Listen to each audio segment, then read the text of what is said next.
Ebe sister wife work. I'm okay with it. Len na babe. That's Julian, guys. O tla tsamaya na ile now. Eventually. You wanna le ntho e ke batlang ho report. Ke eng seo? O Buhle nena. Kabelo, boka, late. Ngitshela ukuthi ngiphume eklasini so save isikhathi sakho. Thingi siphume. Hello everyone. Welcome back to ASR, African Stories Realized. This is our weekly review of Youngins Season 3, episodes 13 to 15. Don't forget to like and subscribe. Let's get into it. Episode 13 picks up at Kabelo's place, where him and Buhle spent the night together. The following morning, Buhle woke up late for school, but Kabelo advised her to bunk again, even giving her his bank card so she could go on a shopping spree. Buhle decided to stay, even planning for Kabelo to call the school pretending to be her uncle to explain her absence. She went on a shopping spree before Kabelo took her out on an expensive date. In the boys' dorms, Ramathuba brought Masata a new school uniform. Masata then revealed to a surprised Tumelo that he would no longer be leaving Olifant, and that Principal Ramathuba had also promised to help him get a new scholarship.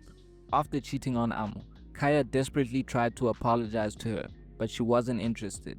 He asked Sefako to speak with Amo on his behalf, and despite his reluctance, Sefako approached Amo and encouraged her to forgive his friend. However, Amo made it clear to Sefako that she didn't want to get back with Khaya. Meanwhile, Tumelo and Palesa finally accepted Sefako's proposal for a polyamorous relationship. Alex confronted Palesa for agreeing to be part of the throuple, questioning why she'd agreed to share a man she's not even that into, but Palesa insisted that she does love Sefako.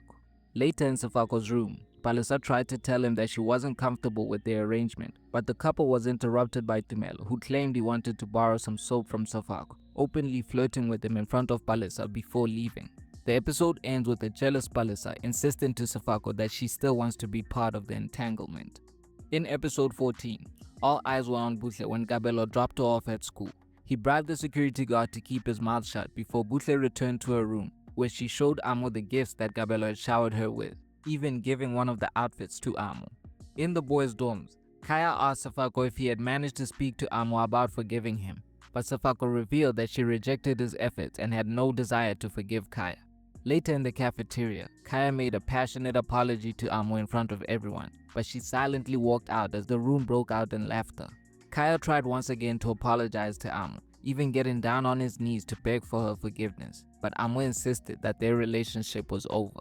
Meanwhile, Tumelo was becoming increasingly jealous with Palesa hogging most of Sefako's time and attention. Sefako continued to prioritize Palesa over Tumelo, so to interrupt their plans, Tumelo reported the couple to a teacher, and the episode ends with the teacher interrupting Sefako and Palesa, who were getting intimate in his room.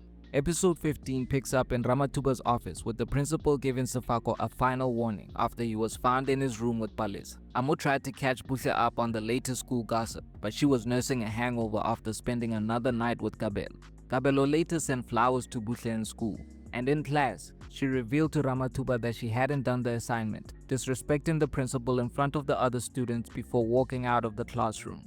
Meanwhile, Tumelo confided in Masata about his entanglement with Sefako and Palesa, but Masata was over the drama, insisting that Sefako did not love Tumelo the way he deserved to be loved. Palesa, who was serving detention, suspected that Tumelo was the one who reported her and Sefako, but Alex advised her to have more self-respect, insisting that she doesn't deserve to be treated like a third wheel by Sefako, and she shouldn't settle for sharing a man. Palesa confronted Sefako, expressing her love for him but revealing that she can't continue sharing him with Tumelo, encouraging him to make a decision. Sefako later met up with Tumelo to reveal that he was breaking up with him and that he had chosen to be with Palesa. Tumelo took it well, claiming that he was also about to break up with him and finally put an end to their love story. The couple shared a hug before going their separate ways. Khaya and Amo also parted amicably, with Khaya insisting that he will respect Amo's desire to break up and move on from him. The couple hugged before they were interrupted by Ramathuba, who was on a warpath. The episode ends during assembly with the principal announcing that relationships and romance had been banned from Olifant's High.